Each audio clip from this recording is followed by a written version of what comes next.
Command codes verified.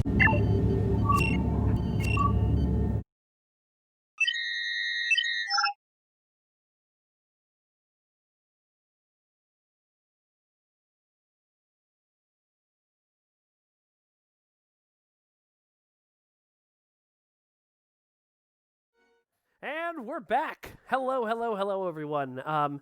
We're joined by a very special lady here today. She has to just go by Mom.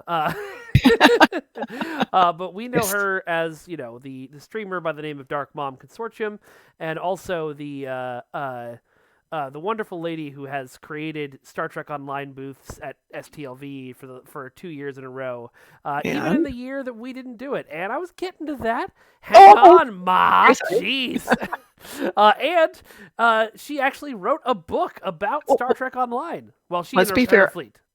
No, and actually with Darkthorn, he and I did it together after the first year we did the Star Trek Las Vegas, and everybody'd come up and go, this is really too hard to play. So we thought, okay, we'll write a book. Well, 30,000 words in, and we've covered the species. We're 30,000 words into this third book, and we've covered running. I didn't think it would take that many words to say hold shift. Yeah, we have somebody else who's writing the second volume. Centurion Alpha is writing that one, and that's just on the heads-up display. Oh my gosh!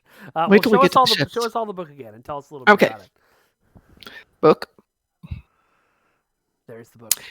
Okay, so this is not just it's Star Trek Online, but it's a basic gamer's guide. But DT Darkthorn and I got going with it, and it started to become more than just the book. It's how did we get into Star Trek? How did we get into Star Trek Online? There's a lot of personal anecdotes about the history that we've had with it and personal thoughts and comments. So it's very personal as well as being about the game. So tell me a little bit about that. How did it start that way, or did it sort of morph into that way over time? Well, when I write, I can be extremely clinical when I'm doing technical papers, and then when I'm writing fiction, and I love to write fiction, it can be very stylized, but this one was very much from the heart, so I was taking into a very fun, active, engaging, trying to get people to want to be in the game because it was fun. I'm Mom. People are in the fleet, and they come to Mom for help. They come to Mom for advice, questions, commiserating, sharing their happiness. So try to put emotion and personality into the book as much as content, because honestly, there's the Augies, there are the who are, brilliant for DPS. There are the people we have in our fleet like Idarta and Pylorzen who are freaking brilliant with the technical stuff, which can't do. Sorry, can't do that. So I'm the emotion. Do you remember the episode in TNG where they had the chorus behind the one character who was deaf or mute? I can't remember which. Yeah. Okay, so that's us. The fleet is, we all have these little components of the personality, and I'm the emotional part of it. And Sav's saying, and me, yes, Sav, you too. So we are, we're the consortium. It's all of us together that makes it work. So we each have our little bits of it, but I'm the one who can stick a lot of it on paper. DT's content is obviously critical to making the book work. But in my opinion, he brings in the more masculine, more intellectual level, and I'm the emotional level. Okay. So and also I've got some H on him. So So how did the consortium get started? Again, it was Las Vegas.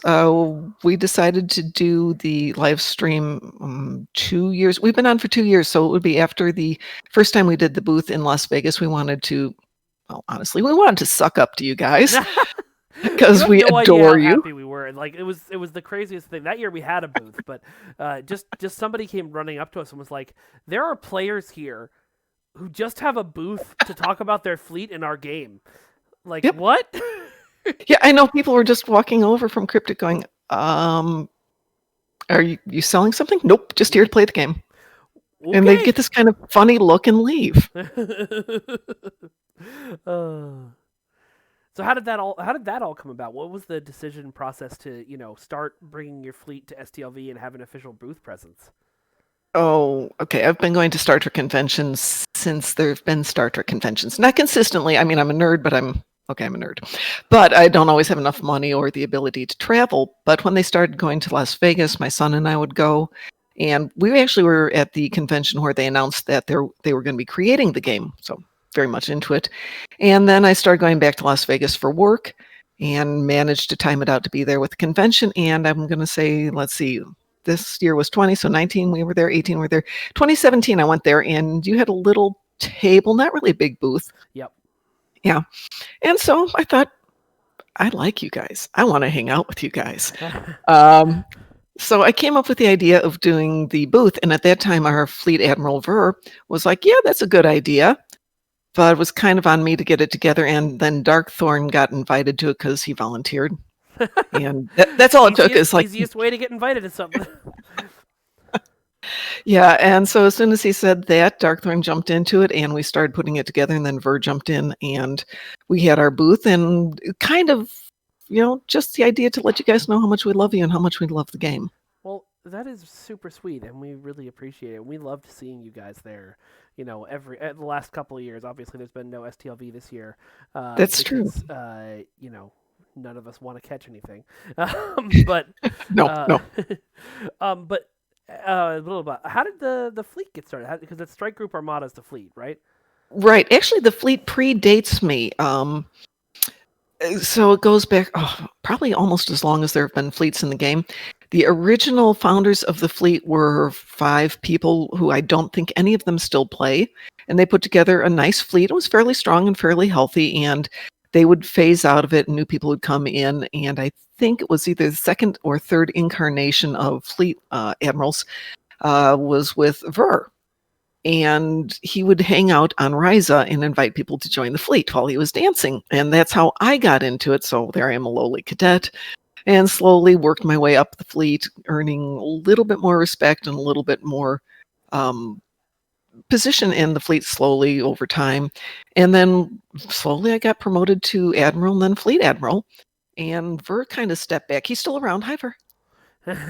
But the people who were there at that time, which would be Beardy and Ver, and if I'm forgetting anybody else, I apologize. They both have kind of stepped out, and then we brought in Idarta from Germany and Lorzan from Denmark. Sorry, we always say he's from Narnia.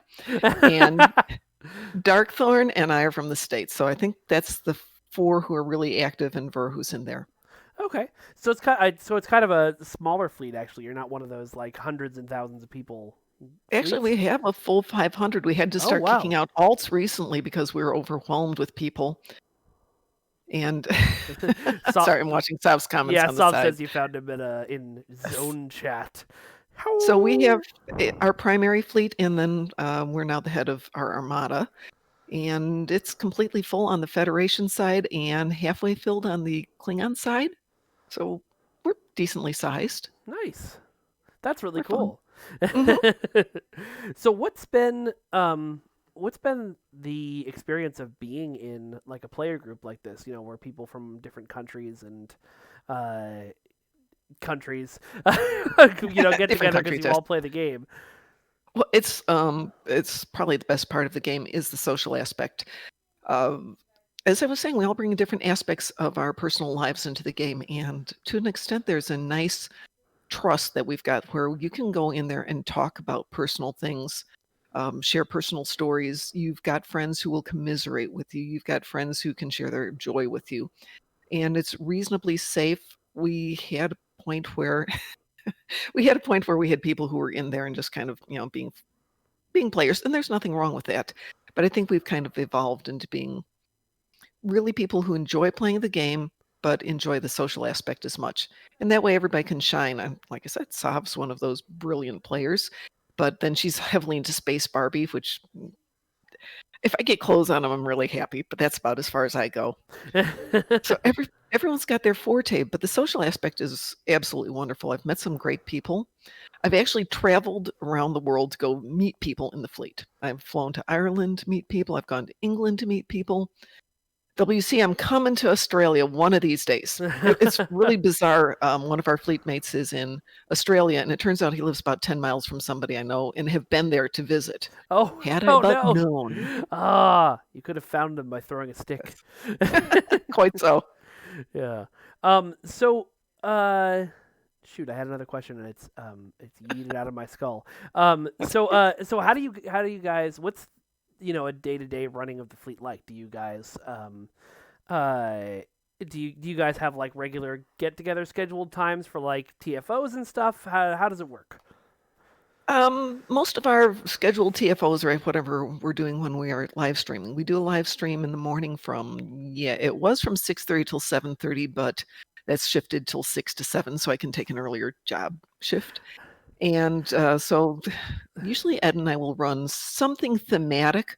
We were doing the entire Klingon arc with some brand new tunes, and now we're doing TFOs and missions. That's Oh, been nice. fun. So he comes off, Ed and Darta usually comes up with new and clever, creative, thematic tunes. So this morning we was playing with a new character Vindicta, but the other day we had Iron Man. We've had Dr. Manhattan. Oh man. So lots of brilliant characters coming out. DT, Pi, Sav, some of the others. Everybody's got their own motif behind their characters. I just create characters, and with the exception of my Romulans, there's not a lot of backstory to them. For backstory, I write, which is one thing we did with the fleet is we've got a website, and we just recently started doing Star Trek Online fanfic. Oh really? So anybody who wants to write is welcome to write and throw in something. And my favorite fanfic I ever wrote, which was for Star Trek, but not for Star Trek Online, was based on watching somebody making a coffee at the coffee machine one day. So this is a 1,000-page novel based on a coffee machine. Oh my So gosh. unfortunately, Ed was mentioning the other day something about intelligent pants from somebody stepping in the mycelial fluid. And okay, I've got a new story going. That sounds amazing. I would love to read about intelligent pants coming to life with mycelial fury. But I wish we had time in the game to do more goofball episodes like that. Like just Yes, we have to focus on the serious dramatic stuff, but it would be great to be able to do just an absolutely crazy one at some point. it would be fun. I have to say that the 7 of 9, what was that? One Night in Bozeman Oh yeah. was, oh, that was so much fun. How, Everybody loved that one. And it was lighthearted, it was serious, it had lots of pew pew. yeah. One night, though, we were just getting way too silly, so everybody took off their shields and their armor, and it was melee weapons only. Oh, that sounds That was it. amazing. That was a good night. I And I would decided on die the so many times. presidential hand axe. Fabulous. It was a winner.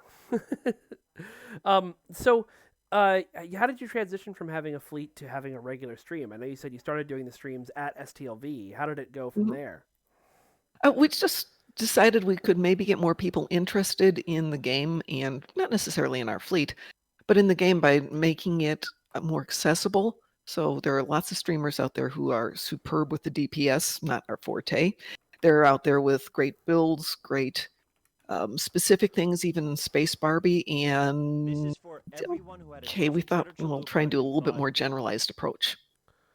So we just, try and find things that people think are fun that maybe they don't want to go in and be the biggest DPS, but they want to go in and just play the game. Come in Okay, and play the game. Have fun. that's We're awesome. not going to tell you you're stupid or you're doing it wrong, and we sure as heck aren't going to yell at you. So, how often do you stream? Monday through Friday at 6 a.m. And in the evenings, Monday, Tuesdays, we aren't streaming tonight, but we have been doing Wednesdays, Thursdays, and some Sundays. And Okay. that's usually from 7 till 10 Okay. So you said when you said 6 to 7 earlier, you meant PM, not AM. a.m. Oh, AM. Wow. Yeah. I get up at 3 or 4 in the morning, do some missions, do my endeavors. Ed and I have some fun, and then I go to work. And then I come home and do more streaming. Wow. That Yeah, is. right now it's So you've stream, got a work, Star Trek stream, Online bed. morning show, is what you're saying. Yes, yes. It's called Mom and Ed in the Morning. Oh my God, that's amazing. What kind of stuff do you guys cover on the morning stream? It recently what's been just TFOs, but when the whole new Klingon art came out, we decided to create new Klingon characters, and we did that. Okay. We did some power leveling, so I have my captain's speed level, who went from tutorials to 65 in I think 3.5 hours Oh my just God. by doing patrols. Oh my God, that's crazy. Yeah. Well done. Uh, Well, it's all because we've got a great bunch of people who support us. yeah. So I see a bunch of people in chat showering you in love as well deserved. And I love you talking about guys too. what you joke around about being the quote unquote mom of the fleet, but you kind of I am. are, right? You, I you am the are mom kind of of the the fleet, mom of the yes. fleet, right? Like you're the one who takes care of everybody. That's amazing that you do that. I What is try it? to do that. Yeah, what is it that made you gravitate towards that role? Do you think? That's a really good question. I think maybe it's just, my name on the game is Brondo Mom, which comes out of playing a can of Brondo as an anime convention. And then for whatever reason, I think I was looking for a Wait, good go back. handle. Why did you play a can of Brondo? I love going to anime conventions. I love doing cosplay, but I was getting really sick of being like Roy Mustang or Fujiwara no Sai. And my son suggested I go as a can of Brondo, but all I'd have to do was wear the costume and he'd walk around behind me doing the commercial voice. So That's it was a amazing. two-part thing there. Oh, so And yeah, go I ahead. just became mom. That's amazing. So just the players naturally gravitated to your angelic mom-like I, presence. oh, I would hardly call me angelic, but you can ask them. Brondo, it's got what plants crave, exactly, Grumpy. But yeah, there's not enough compassion in this world, and I can be incredibly hardcore when I have to be, and rude and mean. But right now, everybody needs a little bit extra love, so put it out there. Well, that's kind of what Star Trek's about, right? Like not being cruel, being kind, being finding a universe where we can all be kind to each other, no matter what I happens. would like to think that, yeah, certainly it's one reason I started watching it way back when. I mean, I was thinking about it this afternoon that I did see the first episode of Star Trek, which would be 66. Yeah, yeah. Yeah, Wow. yeah. How? I've been around No, for a I won't. while. I won't ask how old you were. But what did you think of the first episode of Star Trek when you saw it I'm way still back then? playing it, and it's how many years later? 50 some years? That's great. People are saying I'm super quiet. I'm not sure what else to do, guys. It's all the way turned up. I apologize. I'm trying. Yeah. Okay. Well, Mom.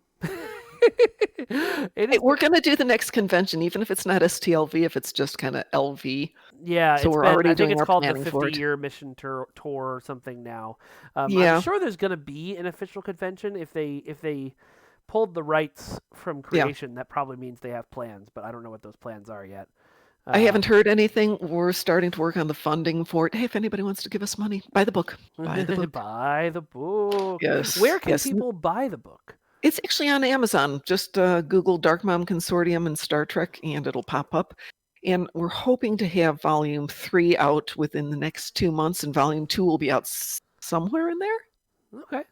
I know it's a Awesome. little out of order, but No, that's life. that's fine. And I have to say one thing, though. Yeah. Zeph Films, I adore you, sir. The one thing I started doing when we got a little bit uncreative is I started making music videos, and his tutorials taught me about demo record.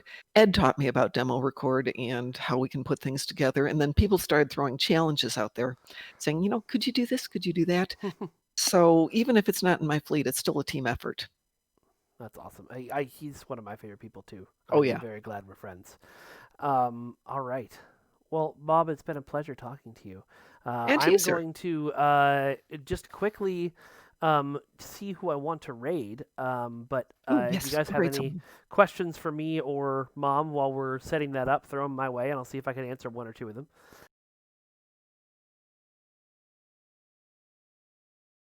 Folks, thank you all so much for joining us. And so great to have all of our guests on stream. Thank you all so much for joining us. Before we sign off and raid, I just want to say 2020 has been a hell of a year for everybody, but I am really, really glad that I have the STO community in my life, and I'm really, really glad that I have you guys to hang out with and talk Star Trek. It's been an absolute pleasure every day being your community manager, even on the days that you all want my head on a pike. So I appreciate you all very much, and thank you, thank you, thank you. All right, we're going to start this raid, and I will see you soon.